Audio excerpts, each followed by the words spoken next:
السلام علیکم ورحمۃ اللہ وبرکاتہ نحمده ونصلی ونسلم علی رسوله الکریم اما بعد فاعوذ باللہ من الشیطان الرجیم بسم اللہ الرحمن الرحیم ایاما معدودات صدق اللہ مولانا العظیم۔ درود شریف پڑھیں، اللہم صلی علی سیدنا مولانا محمد معدن الجود والکرم وآلہ وصحبہ وبارک وسلم۔ محترم سامعین، آپ کا یہ خادم محمد اشرف رضوی جامعہ مدینۃ العلوم رتن پور کھیڑا سے آپ کی بارگاہ میں عرصے دراز کے بعد پھر سے حاضر ہے۔ اس کے لیے معذرت چاہتا ہوں، کافی کام رہے اور ٹریولنگ دوڑ بھاگ کی وجہ سے بہت سارے ہمارے محبین کی فرمائش پر بھی میں اس دوران کچھ پیش نہیں کر سکا۔ اب جبکہ برکتوں، عظمتوں، رحمتوں اور شرافتوں والا مہینہ آج سے شروع ہونے والا ہے، لہذا انشاءاللہ تبارک و تعالی آج سے تقاریر کا یہ سلسلہ شروع کیا جا رہا ہے۔ محترم سامعین، آج چونکہ ماہ رمضان کی آمد ہے تو انشاءاللہ تبارک و تعالی استقبال ماہ رمضان اور مبارک مہینے کے چاند کے تعلق سے اور کچھ رمضان کی فضیلت کے تعلق سے گفتگو ہوگی۔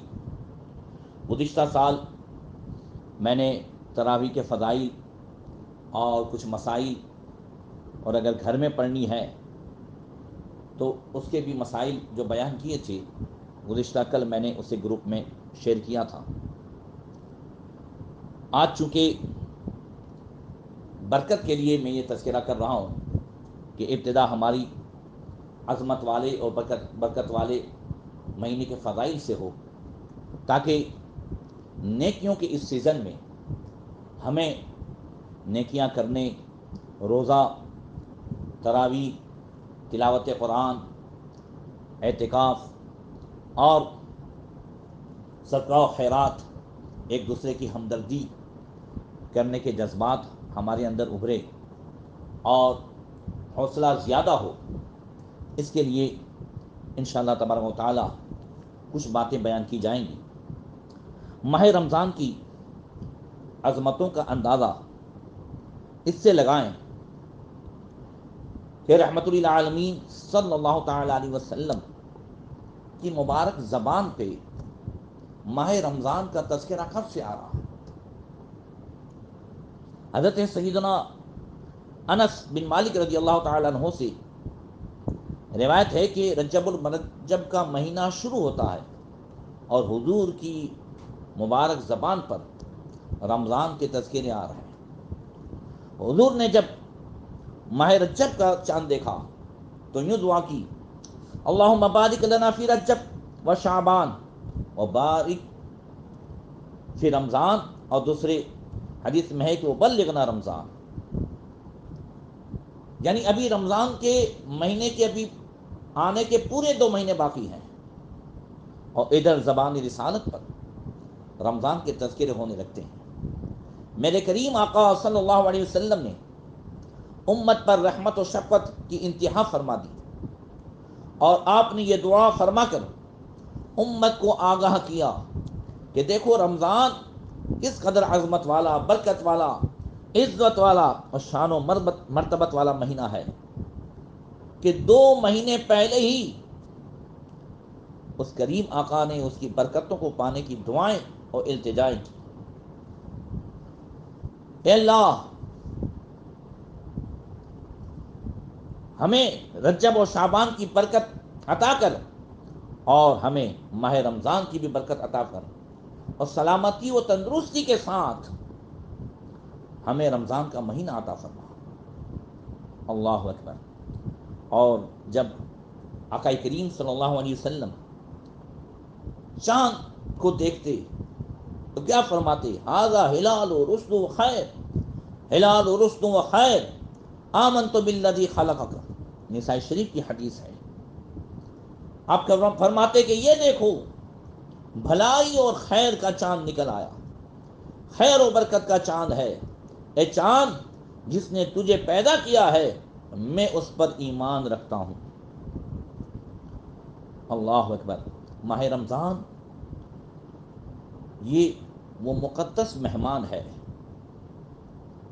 دنیا میں مہمان کے آنے پر ہم لوگ خوشی کا اظہار کرتے ہیں، ایک دوسرے کو مبارکبادی پیش کرتے ہیں، خوشی سے پھولے نہیں سماتے، خندہ پیشانی سے ایک دوسرے کے گلے ملتے ہیں، مبارکبادیوں کے تبادلے ہوتے ہیں، مہمان کو خوش آمدید و مرحبا کہتے ہیں۔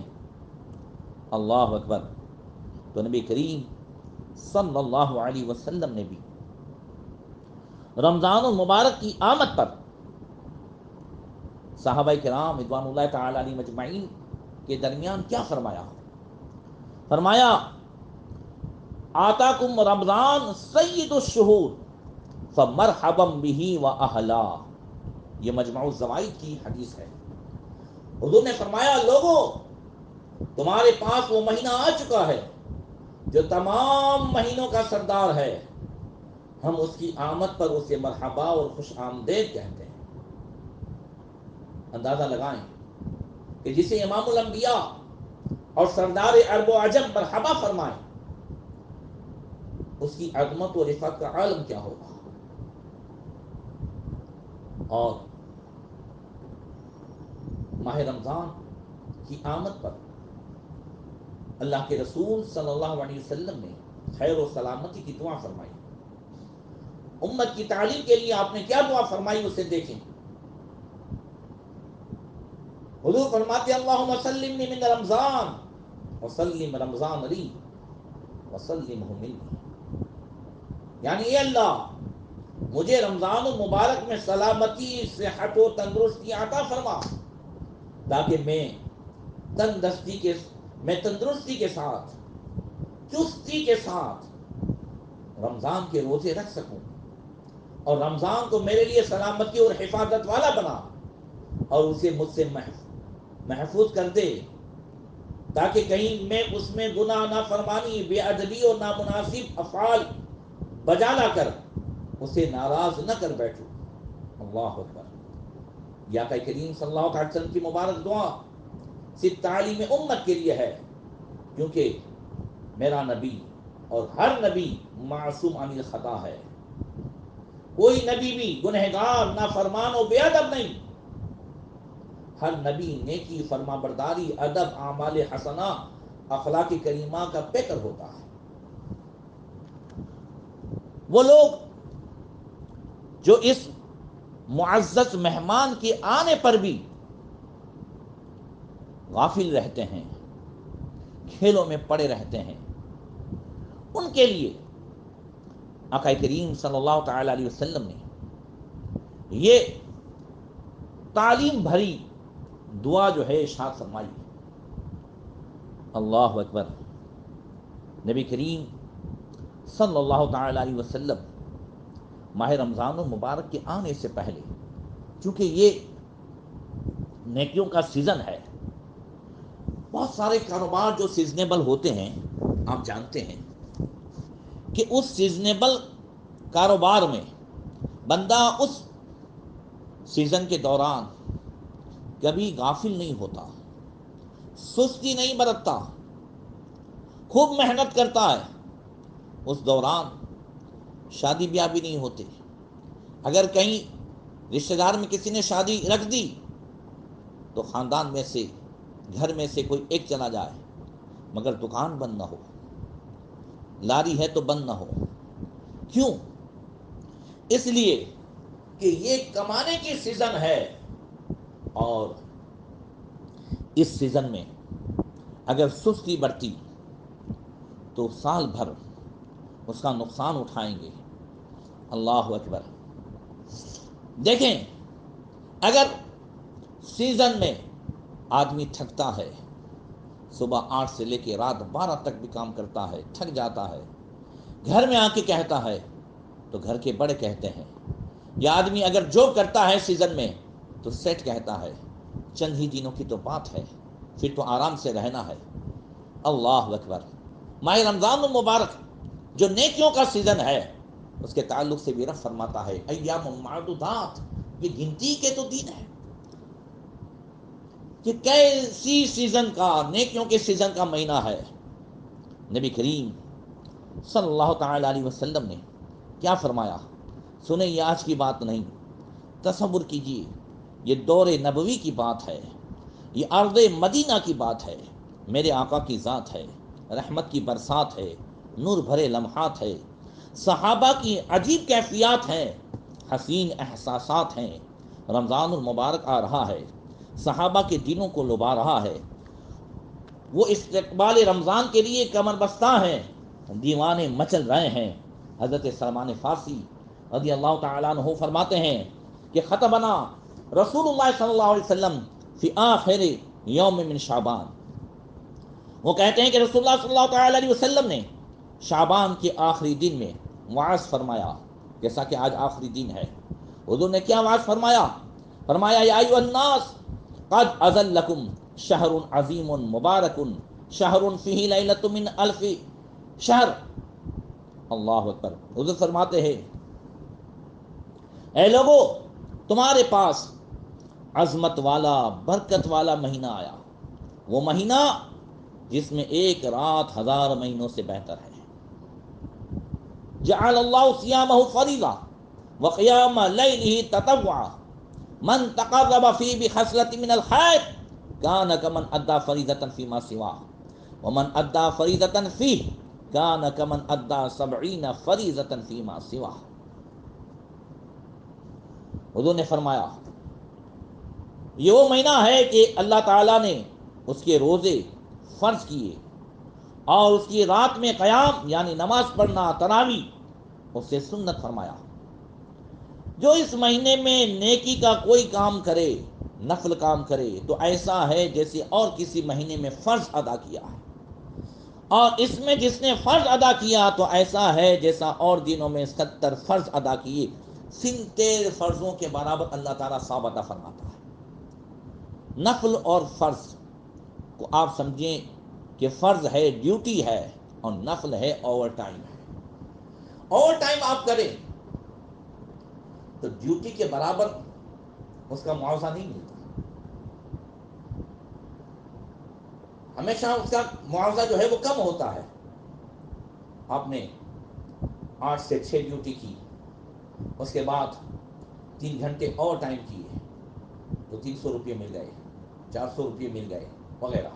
بلا تمثیل بات کرتا ہوں سمجھانے کے لیے کہ رمضان کے مہینے میں اگر کوئی اوور ٹائم کرتا ہے، قرآن کی تلاوت کرتا ہے، ذکر و اذکار کرتا ہے، تراویح پڑھتا ہے، اللہ تعالیٰ اسے ڈیوٹی یعنی فرض کے برابر ثواب عطا فرماتا ہے۔ اور ماہ رمضان میں جو فرض ادا کرتا ہے، روزہ بھی فرض ہے، ہاں نماز بھی فرض ہے، اور زکوٰۃ صاحب نصاب پر فرض ہے۔ زکوٰۃ تو کبھی بھی ادا کی جا سکتی ہے نا، مگر ماہ رمضان میں صاحب نصاب زکوٰۃ کیوں ادا کرتے ہیں؟ تاکہ اگر اور دنوں میں ہم ادا کریں تو ایک فرض کا ثواب، اور ماہ رمضان میں زکوٰۃ ادا کریں تو 70 فرضوں کے برابر ثواب۔ یہ نیکیوں کا سیزن ہے، اس میں ہم کوتاہی نہ کریں، اس میں ہم سستی نہ کریں۔ اور پھر فرمایا وَهُوَ شَهْرُ الصَّبْرِ وَالصَّبْرُ ثَوَابُ الْجَنَّةِ وَشَهْرُ الْمُوَاسَاةِ وَشَهْرٌ يُزَادُ فِي رِزْقِ الْمُؤْمِنِ۔ حضور نے فرمایا کہ رمضان کا مہینہ صبر کا مہینہ ہے، اور صبر کا بدلہ جنت ہے۔ رمضان کا مہینہ ہمدردی کا مہینہ ہے، شہر المواسات۔ انشاءاللہ پرسوں سے سورہ نساء کی تفسیر شروع کروں گا، تو اس میں اس کے تعلق سے بھی، ہمدردی کا یہ مہینہ ہے، اس کے تعلق سے بھی گفتگو کرنے کی کوشش کروں گا۔ وَشَهْرٌ يُزَادُ فِي رِزْقِ الْمُؤْمِنِ، اور یہ وہ مہینہ ہے جس میں مومن کی روزی بڑھا دی جاتی ہے۔ آپ دیکھیں کہ رمضان کے مہینے میں غریب سے غریب ہو پھر بھی اس کا دسترخوان سجا رہتا ہے۔ اللہ اکبر۔ اور پھر فرمایا من فطر فی صائمن کان مغفرۃ لذنوبی وعتق رغبتی من النار وکان له مثل اجرہ من غیر ان ينقص من اجرہ شیء۔ حضور نے فرمایا جو اس مہینے میں روزے دار کو افطار کرائے، روزہ چھوڑائے، تو اس کے گناہوں کے لیے مغفرت ہے، اور اللہ تعالی روزہ افطار کرانے والے کی گردن آگ سے آزاد فرما دیتا ہے، اور افطار کرانے والے کو ایسا ہی ثواب ملے گا جیسا کہ روزہ رکھنے والے کو ملے گا، بغیر اس کے کہ روزہ رکھنے والے کے ثواب میں بھی کوئی کمی نہیں ہوگی اور افطار کرانے والے کے ثواب میں کوئی کمی نہیں ہوگی۔ اللہ اکبر۔ اب صحابہ کرام کے اندر نیکیوں کا جذبہ دیکھیں۔ حدیثیں تو ہم بھی سنتے ہیں، حدیث صحابہ کرام نے ڈائریکٹ حضور کی مبارک زبان سے سنی ہے۔ مچل جائیں، قربان جائیں صحابہ کرام کے جذبات پر، ان کے حوصلوں پر۔ کیا کہتے ہیں جب حضور نے فرمایا کہ روزے دار کو افطار کرانے والا جہنم سے آزاد ہے، اس کے گناہ معاف ہیں، اور اسے روزے دار کے برابر ثواب ملے گا، صحابہ کرام مچل گئے، کہنے لگے یا رسول اللہ لیس کلنا یجد ما یفطر الصائم، کہنے لگے یا رسول اللہ ہم میں کا ہر شخص وہ چیز نہیں پاتا جس سے روزہ افطار کرائے۔ اللہ اکبر، کیسا ایمان افروز زمانہ تھا، روحانیت کی ہر چیز موجود تھی، مگر دنیاوی چیزوں میں صحابہ کرام کا امتحان تھا، وہ اس میں کیسے اول نمبر پہ کامیاب بھی ہوئے۔ کہتے ہیں یا رسول اللہ ہمارے گھر میں سب کے پاس اتنا نہیں ہے کہ ہم روزے دار کو آرام سے افطار کرا سکیں۔ اللہ اکبر، ذرا سوچیں، آج ہمارے گھر میں سب کچھ ہے، اتنا ہے کہ آرام سے 3-4 کھا بھی لے، مگر وہ جذبات نہیں ہے، وہ پڑوسی کا خیال نہیں ہے، وہ اپنے غریب بھائیوں اور روزے داروں کا خیال نہیں ہے، ارد گرد میں رہنے والی بیواؤں کا بھی خیال نہیں آتا۔ اللہ اکبر۔ صحابہ کرام رضوان اللہ تعالی علیہ مجمعین کے جذبات کو دیکھیں، اور حضور نے بعد میں کیا ارشاد فرمایا؟ سرکار نے ارشاد فرمایا کہ یعطی اللہ ھذا الثواب من فطر صائما علی تمرۃ وعلی شربۃ ماء او مذقۃ لبن۔ حضور نے فرمایا اے میرے صحابہ، اللہ کریم ہے، وہ کریم رب یہ ثواب جو میں نے ابھی بیان کیا روزے دار کو افطار کرانے کا، یہ اللہ تعالیٰ ہر اس شخص کو عطا فرمائے گا جو ایک گھونٹ دودھ یا ایک کھجور یا ایک گھونٹ پانی سے بھی روزہ افطار کرائے، اور جس نے، حضور نے فرمایا کہ من سقا صائما سقى اللہ من حوض شربۃ لا یظمأ حتى يدخل الجنہ۔ حضور نے فرمایا جو روزے دار کو پیٹ بھر کھانا کھلایا اسے اللہ تعالیٰ میرے حوض سے پلائے گا اور کبھی وہ پیاسا نہیں ہوگا۔ اللہ اکبر۔ پھر حضور نے فرمایا وَهُوَ شَهْرٌ أَوَّلُهُ رَحْمَةٌ وَأَوْسَطُهُ مَغْفِرَةٌ وَآخِرُهُ عِتْقٌ مِّنَ النَّارِ۔ حضور نے فرمایا ماہ رمضان کا وہ مہینہ جس کے پہلے 10 دن رحمت کے ہیں، دوسرا عشرہ مغفرت کا ہے، اور تیسرا عشرہ آخری 10 دن یہ جہنم سے آزادی کے ہیں۔ من خفف عن مملوکیہ فیہ غفر اللہ لہ وعاتقہ من النار۔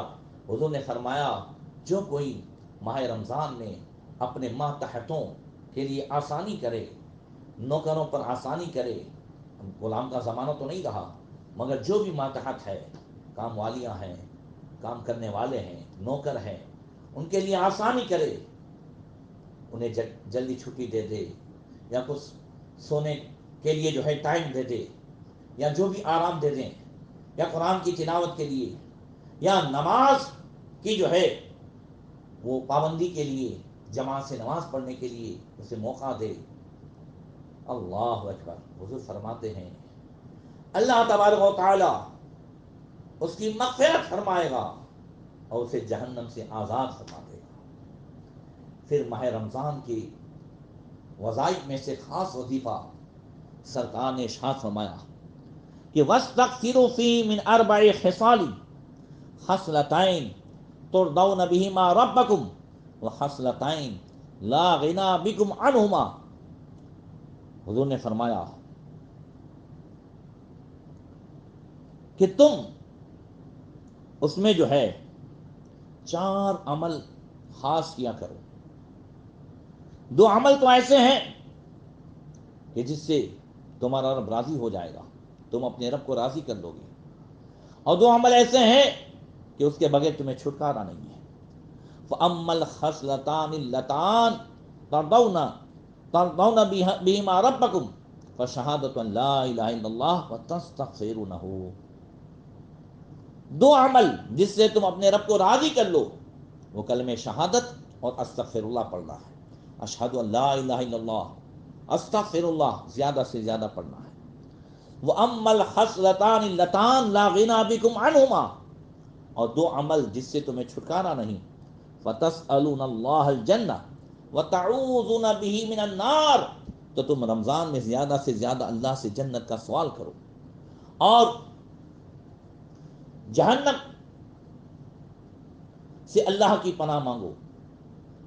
حضور نے جو فرمایا اس کو اس طرح پڑھ سکتے ہیں، اشہد ان لا الہ الا اللہ، استغفر اللہ، اسأل اللہ الجنہ واعوذ بک من النار۔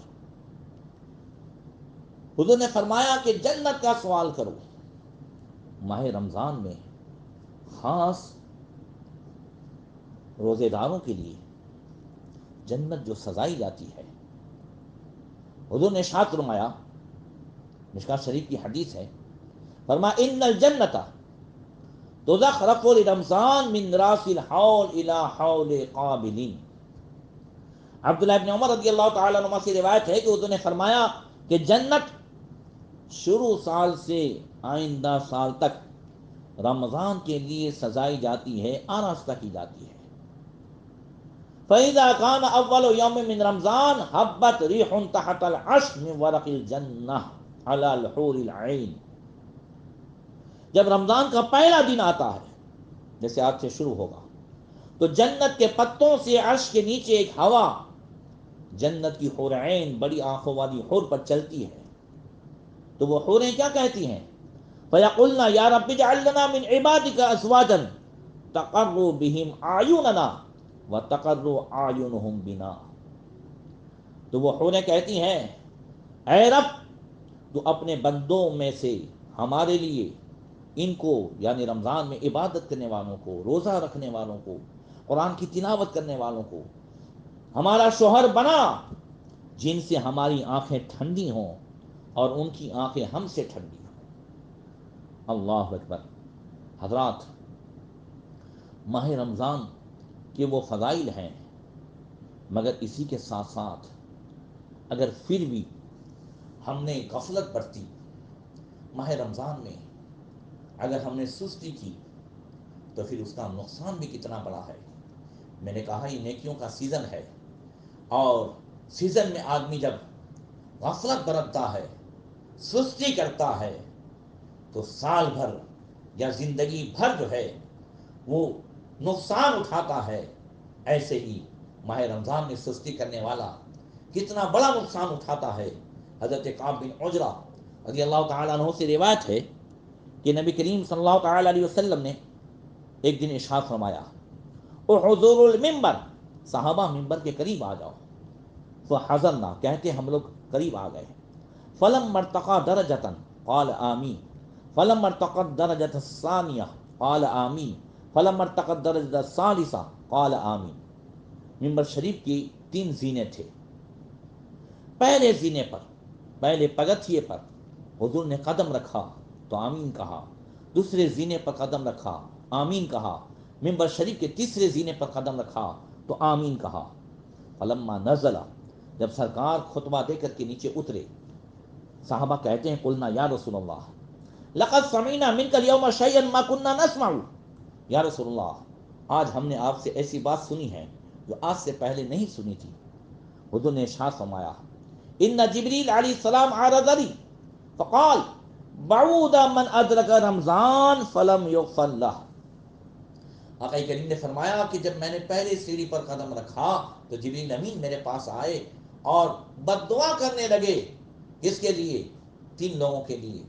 اس میں سے پہلا جبریل امین نے بد دعا کی اس آدمی کے لیے، فرمایا من ادرک رمضان بعود من ادرک رمضان فلم یغفر لہ، یا رسول اللہ ہلاک ہو جائے، برباد ہو جائے وہ آدمی جس نے رمضان المبارک کا مہینہ پایا اور اس کی بخشش نہیں ہو سکی۔ ماہ رمضان میں بھی اس سے موبائل نہیں چھوٹا، گیمیں نہیں چھوٹی، ہاں روزہ تو رکھتا تھا، سحری کے انتظار میں پوری رات کیرم بورڈ کھیلتا رہا، کھیل میں مشغول رہا۔ رمضان کی اس مبارک رات میں بھی سجدے میں سر رکھ کر کے اپنی بخشش کے لیے اس نے دعائیں نہیں کی۔ ہاں رمضان کے اس مبارک رات میں بھی جہاں رب تبارک و تعالیٰ کی طرف سے ندائیں آتی ہیں، الا من سائل فاعطی لہ، الا من مستغفر فاغفر لہ، ہے کوئی مانگنے والا کہ اسے دے دوں، ہے کوئی بخشش چاہنے والا کہ اس کی بخشش کر دوں، الا من تائب فاتوب علیہ، ہے کوئی توبہ کرنے والا اس کی توبہ کو قبول کر لوں۔ ہاں پورا سال گناہ کرنے کے باوجود ماہ رمضان کی ان راتوں میں بھی گناہ سے دور نہیں رہا، اسے توبہ کی توفیق نہیں ہوئی، اس نے معافی نہیں مانگی، اس نے کھیل میں پوری راتیں گزار دی، پورے مہینے جو ہے دن بھر سوتا رہا، رات بھر جو ہے وہ ایسے ہی کھیل کود میں، غیبت میں، چغلی میں اور ایک دوسرے کی ٹانگیں کھینچنے میں ہمیشہ جو ہے اپنے قیمتی ٹائم کو صرف کرتا رہا۔ فلم یغفر لہ، رمضان میں بھی جس سے گناہ نہیں چھوٹے تو اس کی بخشش نہیں ہو سکی۔ جبریل امین بد دعا کر رہے ہیں کہ ایسا شخص ہلاک و برباد ہو جائے۔ ذرا سوچیں، تصور کریں کہ سید الملائکہ، فرشتوں کے سردار جبریل امین بد دعا کرے اور سید الانبیاء، نبیوں کے سردار آمین کہہ دے، پھر ہمارے لیے کوئی گنجائش رہتی ہے؟ اللہ اکبر، اللہ اکبر۔ اللہ تعالی ہمیں ماہ رمضان کی قدر کرنے کی توفیق عطا فرمائے۔ حضور فرماتے ہیں فلما رقیت الثانیہ، جب دوسرے زینے پر میں نے قدم رکھا تو جبریل امین نے بد دعا کی بعود من ذکرت عندہ فلم یصلی علیک، یا رسول اللہ ہلاک و برباد ہو جائے وہ آدمی جس کے سامنے آپ کا ذکر ہوا اور اس نے آپ پر درود پاک نہ پڑھا، درود نہ پڑھنے والا ہلاک ہو جائے اور درود پڑھنے والا دونوں جہاں میں شاد و آباد ہو جائے۔ یہاں پر ایک وظیفے کے طور پر بتا دوں کہ جو ماں باپ پریشان ہے کہ ان کی اولاد ان کے کہنے میں نہیں ہے، سخت دل ہے، سخت زبان ہے، تیز زبان ہے، ہر وقت سامنے بولتی ہے وغیرہ، تو ایسی اولاد کو بچپن سے درود پاک پڑھنے کا عادی بنائے کہ درود پاک سخت سے سخت دل کو جو ہے موم کی طرح نرم کر دیتا ہے۔ اور حضرت آقا کریم ارشاد فرماتے ہیں کہ فلما لقیت الثالثہ، جب تیسرے زینے پر میں نے قدم رکھا تو جبریل امین نے کہا بعود من ادرک ابوہ الکبر عندہ او احدہما فلم یدخلاہ الجنہ قلت آمین۔ حضرت جبریل امین عرض کرتے ہیں یا رسول اللہ ہلاک و برباد ہو جائے وہ آدمی جس نے اپنے ماں باپ کو بڑھاپے میں پایا یا دونوں میں سے ایک کو بڑھاپے میں پایا اور پھر بھی وہ دونوں جنت میں اسے داخل نہیں کرا سکے، ماں باپ کی خدمت نہیں کی، انہیں بڑھاپے میں بھی ستاتا رہا۔ اور بڑھاپے میں بھی، خاص کر بڑھاپے کا تذکرہ اس لیے ہے کہ ہمارے بہت بھائی کہنے لگتے ہیں کہ ابا مانتے ہی نہیں ہیں، ایک بات بار بار کہتے ہیں، ماں ایک بات بار بار کہتی ہے، ان کو سمجھ نہیں پڑتی ہے۔ اس وقت تھوڑا اپنا بچپنا یاد کر لیں کہ ہم بھی بچپن میں ایک بات ماں باپ کو بار بار کہتے تھے، ہم بھی بچپن میں بار بار ستاتے تھے، ہم بھی بچپن میں انہیں ایک چیز کے لیے کئی مرتبہ جو ہے پریشان کرتے تھے، اللہ اکبر، وہ ایک عمر کے بعد وہی بچپنا لوٹ آتا ہے۔ اسی وجہ سے قرآن میں اور حدیث میں بار بار، قرآن میں بھی اما یبلغن، کہ جو ہے وَقَضَىٰ رَبُّكَ أَلَّا تَعْبُدُوا إِلَّا إِيَّاهُ وَبِالْوَالِدَيْنِ إِحْسَانًا إِمَّا يَبْلُغَنَّ عِندَكَ الْكِبَرَ أَوْ أَحَدُهُمَا، تمہارا رب فیصلہ فرماتا ہے کہ ماں باپ کے ساتھ اچھا سلوک کرو، خاص کر کے جب دونوں یا دونوں میں سے ایک بڑھاپے کی عمر کو پہنچ جائے۔ یہی عمر ہوتی ہے ماں باپ کو سنبھالنے کی، ان سے دعائیں لینے کی، جنت حاصل کرنے کی یہ عمر ہے۔ اللہ تعالی ہمیں توفیق عطا فرمائے۔ بہرکیف یہ نیکیوں کا سیزن ہے، اللہ تعالی ہمیں تندرستی کے ساتھ اس میں نیکیاں کرنے کی توفیق عطا فرمائے۔ اس وبائی امراض سے اللہ تعالی ہم سب کو نجات عطا فرمائے، اور ماہ رمضان میں خوب آسانی کے ساتھ مسجد میں ہم عبادتیں کر سکیں، ایسی توفیق عطا فرمائے۔ حضرات، انشاءاللہ تعالی آئندہ کل کے لیے ایک اسپیشل بیان ہوگا تحفظ ناموس رسالت پر، جو آج ہمارے ایمان کا امتحان ہے، اور انشاءاللہ پرسوں سے بیانات، خاص کر کے تفسیر سورہ نساء، اور اس میں بھی بیچ میں اگر کوئی مخصوص بیان ہوا تو اس کے لیے غائب کر دیا جائے گا۔ اس رمضان میں ایک ہی بیان انشاءاللہ تعالی وہ آئے گا۔ اللہ تعالی ہم سب کو عمل کی توفیق عطا فرمائے۔ السلام علیکم ورحمۃ اللہ وبرکاتہ۔